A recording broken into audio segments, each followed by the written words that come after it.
Every physics video about death says the same reassuring thing. They tell you your atoms are eternal. They were forged in the hearts of dying stars billions of years ago. They cycled through the earth and the oceans and the atmosphere. They ended up in you, and when you die, they will leave your body and become part of something else. A tree, a cloud. Another person, eventually. Your atoms, they say, are immortal. And you know what? That is a beautiful idea. It is poetic and it is comforting and it is mostly true. But there is one scenario where it is not true. At the center of a nuclear explosion, atoms are not simply rearranged. They are transmuted into different elements entirely. The iron in your blood becomes something else. The calcium in your bones becomes something else. And what that means for the idea that your atoms live forever is something most people would rather not think about carefully. So let me tell you what actually happens. Because physics does not deal in comfort, it deals in what is accurate. And the accurate version of this story is stranger and more unsettling and ultimately more interesting than the comforting one. To understand what a nuclear blast does to your atoms, you first need to understand what everything else does to them.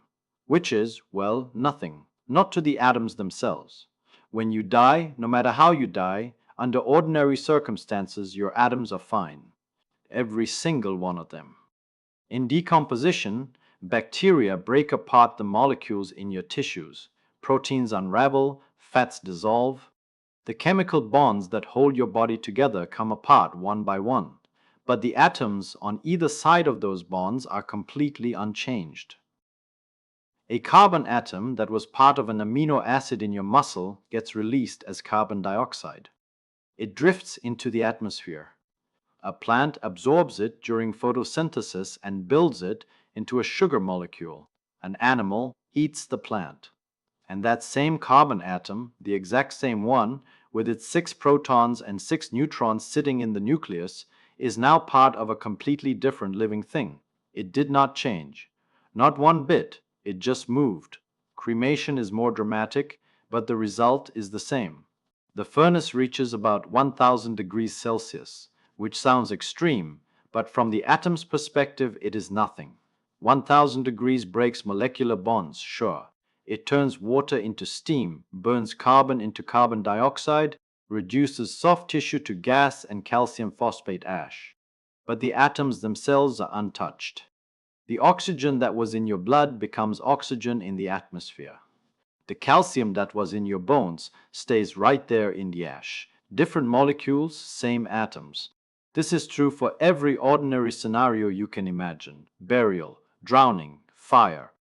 Chemical dissolution. In every single case, chemistry rearranges atoms. It breaks them apart from one another and sticks them together in new combinations. But it never, not once, changes what those atoms are. A carbon atom remains a carbon atom. A nitrogen atom remains a nitrogen atom. Chemistry cannot touch the nucleus. It does not have enough energy. All it can do is shuffle the electrons around the outside. The identity of the atom, the thing that makes carbon-carbon and nitrogen, lives in the nucleus, and chemistry cannot reach it. This is why people say your atoms are eternal, because under every condition that life and death and the surface of this planet can produce, they are. Your atoms were here before you were born. They will be here after you are gone. They are older than the Earth. Most of them are older than the solar system, and they will outlast everything you have ever known. Right now, as you sit here, atoms inside your body are transmuting into different elements. That probably sounds like a contradiction after everything I just said, but I will come back to that. First, let me tell you what happens at the center of a nuclear detonation. Because this is where the comforting story starts to crack. In the first microseconds after a nuclear weapon detonates, the temperature at the core of the fireball reaches tens of millions of degrees, not thousands, tens of millions, and the pressure reaches millions of atmospheres. To give you a sense of what that means, the surface of the sun is about 5,500 degrees Celsius. The center of the sun is about 15 million degrees. A nuclear fireball, in its first instant, is in that range. It is a brief local recreation of the conditions inside a star. At these temperatures, Atoms do not exist in any form you would recognize. Every single electron is stripped away from every nucleus instantly.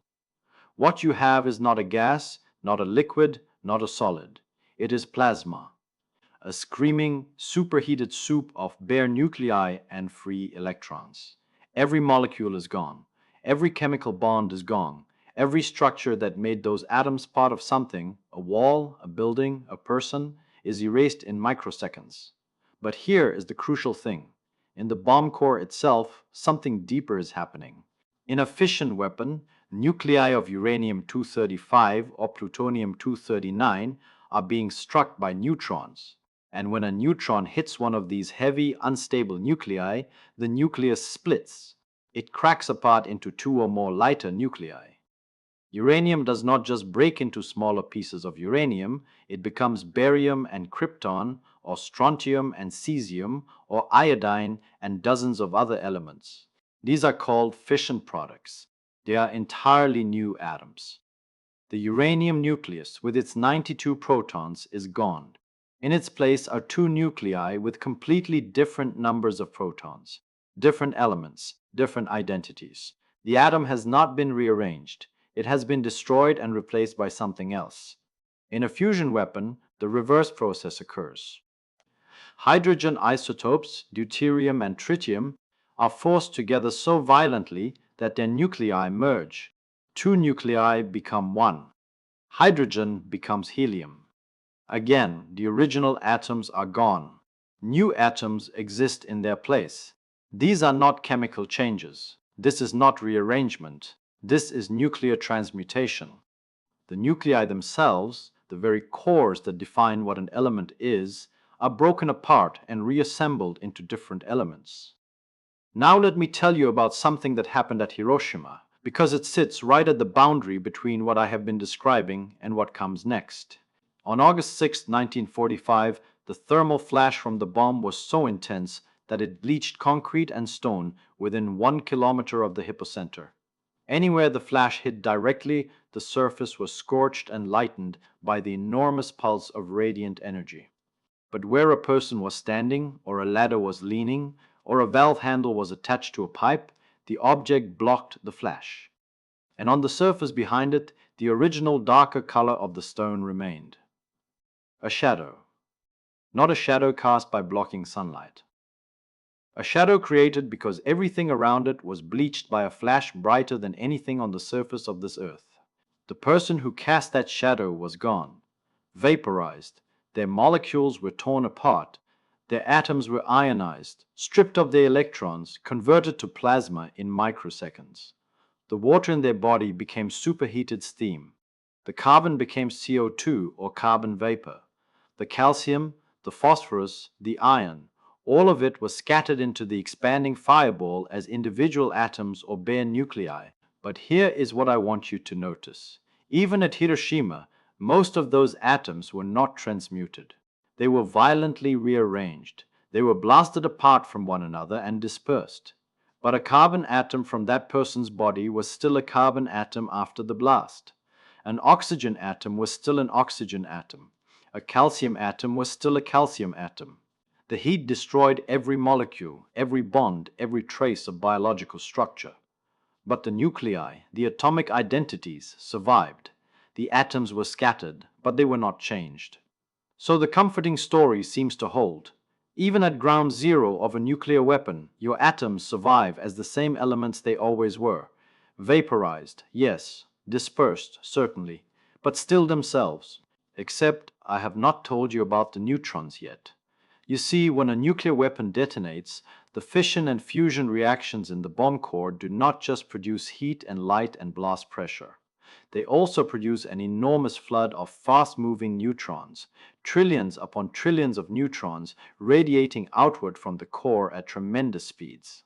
And when these neutrons hit the atoms in the surrounding environment, in the air, in the ground, in the walls of buildings, in the bodies of people, something happens that heat alone cannot accomplish. A fast neutron strikes an atomic nucleus, and sometimes, instead of bouncing off, the neutron is absorbed. It is captured by the nucleus. And when a nucleus absorbs an extra neutron, it becomes a different isotope. Sometimes it becomes a different element entirely. This process is called neutron activation, and it is the mechanism by which a nuclear weapon can actually transform your atoms into different atoms. Let me give you specific examples because this is where the abstraction becomes visceral. Your blood contains sodium, sodium 23 to be specific, the only stable isotope. When a fast neutron from a nuclear detonation is captured by a sodium 23 nucleus, it becomes sodium 24. That is a different isotope, and it is radioactive. It has a half-life of about 15 hours, and it decays by emitting a beta particle. The sodium that was quietly carrying electrical signals through your nerves is now a radioactive isotope ticking down toward its own transformation. But it gets deeper than that. Your DNA contains nitrogen. Nitrogen 14 with 7 protons and 7 neutrons. When a neutron is absorbed by a nitrogen 14 nucleus, it does not simply become nitrogen 15.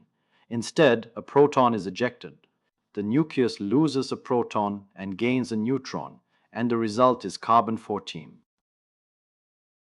6 protons instead of 7. The atom has changed its identity. The nitrogen atom that was part of the base pair in your genetic code, the atom that helped encode the instructions for who you are, has become a carbon atom, not a different arrangement of nitrogen, a completely different element. Think about that for a second. That nitrogen atom may have been forged in a massive star that went supernova 7 billion years ago. It cycled through interstellar gas clouds. It was incorporated into the disk of material that formed our solar system. It ended up on Earth. It moved through the biosphere, through soil and water and air and living things for billions of years. It ended up in you, in your DNA, encoding your genetic information. And in a fraction of a microsecond, a single neutron from a nuclear weapon strikes that nucleus, and the atom that existed for billions of years, that was part of your identity in the most literal biochemical sense, is gone, transformed, not rearranged, not recycled, not moved to another molecule. The element itself has changed. This is the one scenario where the promise breaks. This is what it means for your atoms to not survive you. The calcium in your bones can undergo similar reactions. Calcium 40, the most abundant isotope, can absorb a neutron and become calcium 41, a radioactive isotope with a half-life of about 100,000 years. Manganese, cobalt, iron, all the trace elements in your tissues can be activated by neutron capture.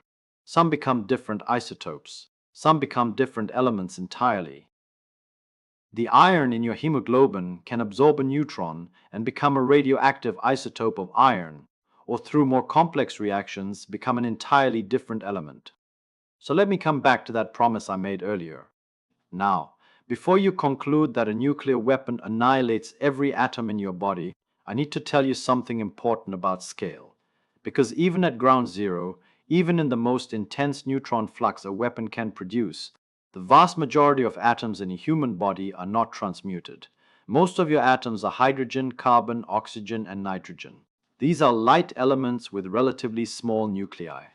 Their cross-section for neutron capture, which is a measure of how likely they are to absorb a passing neutron, is small.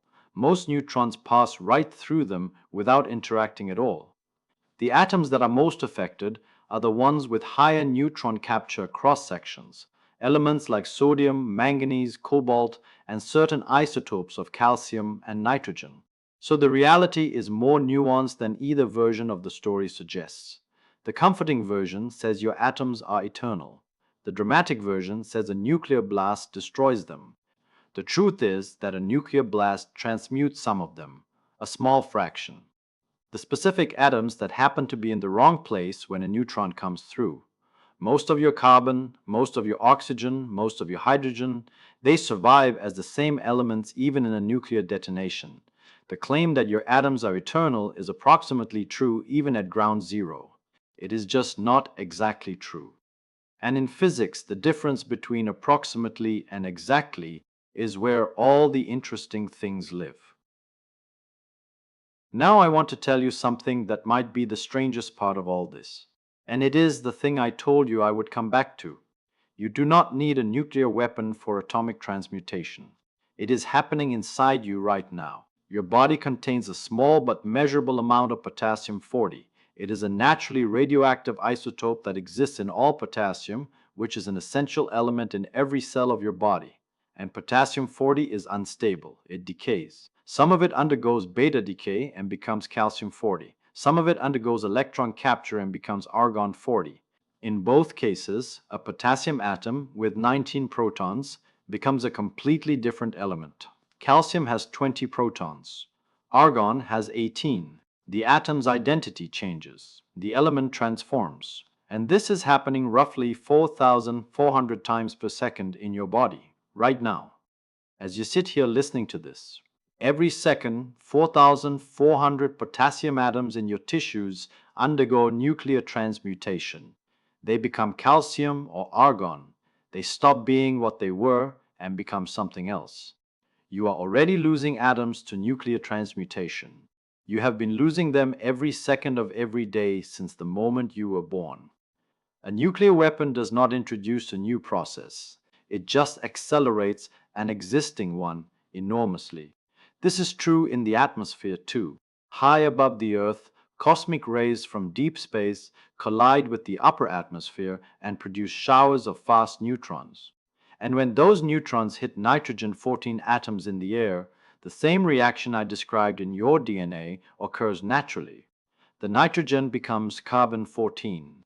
This is happening constantly all over the planet, and it is the reason carbon 14 exists in the biosphere at all. It is the basis of radiocarbon dating. Every time an archaeologist dates a piece of ancient wood or bone, they are relying on the fact that cosmic rays have been transmuting nitrogen into carbon in the atmosphere for as long as the atmosphere has existed. So the process that occurs in your body at ground zero of a nuclear explosion, the process that turns nitrogen into carbon and sodium into something radioactive, is the same process that makes radiocarbon dating possible. The same process that has been happening in the upper atmosphere for billions of years. The same process that is ticking away in your cells right now as potassium 40 quietly decays.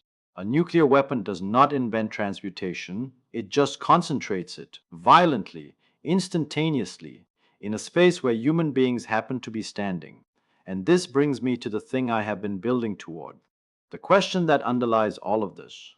People want to believe their atoms are eternal because it is comforting, and I understand that.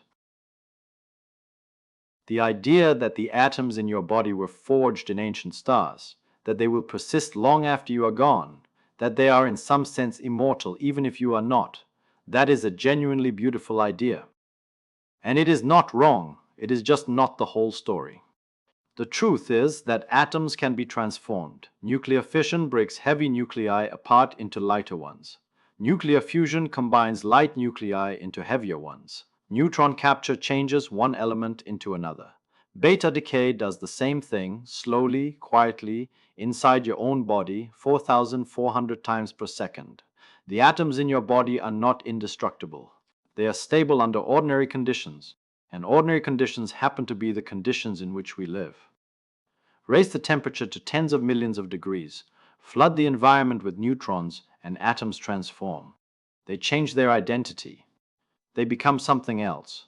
They are not eternal. They are durable. And there is a difference. Now, let me take you back to Hiroshima, to those shadows burned into stone.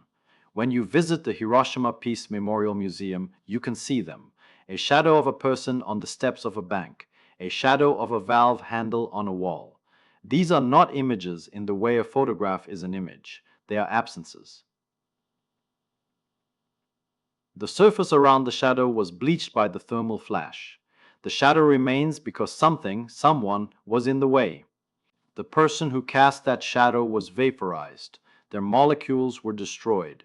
Their atoms were scattered into the expanding fireball as plasma, and most of those atoms, most of them, remained the same elements they had always been.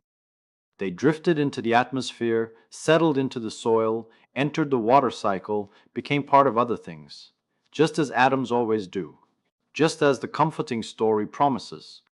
But some of those atoms, A small fraction, the ones that happened to absorb a neutron in the instant of the blast, were changed. The nitrogen in their DNA became carbon. The sodium in their blood became radioactive sodium. The atoms that had been part of a person, part of their biology, part of the encoding of who they were, ceased to be what they had been and became something else entirely. The shadow on the stone is the only thing that held its shape.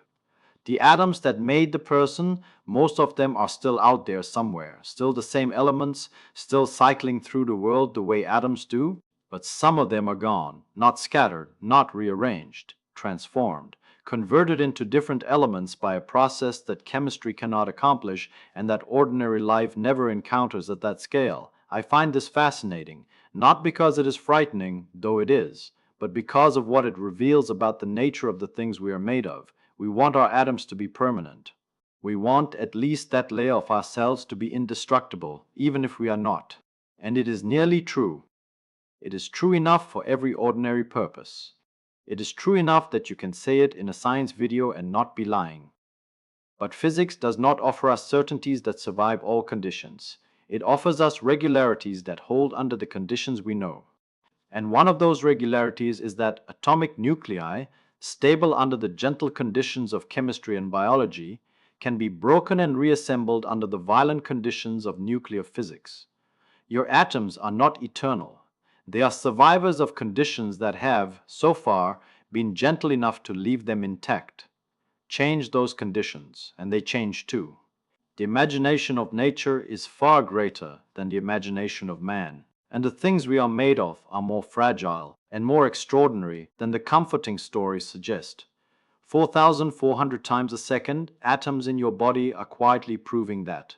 Not with violence, not with explosions, just with the patient, silent ticking of nuclear decay, as potassium becomes calcium and argon, and the atoms that are you become, one by one, atoms that are something else. Think about that.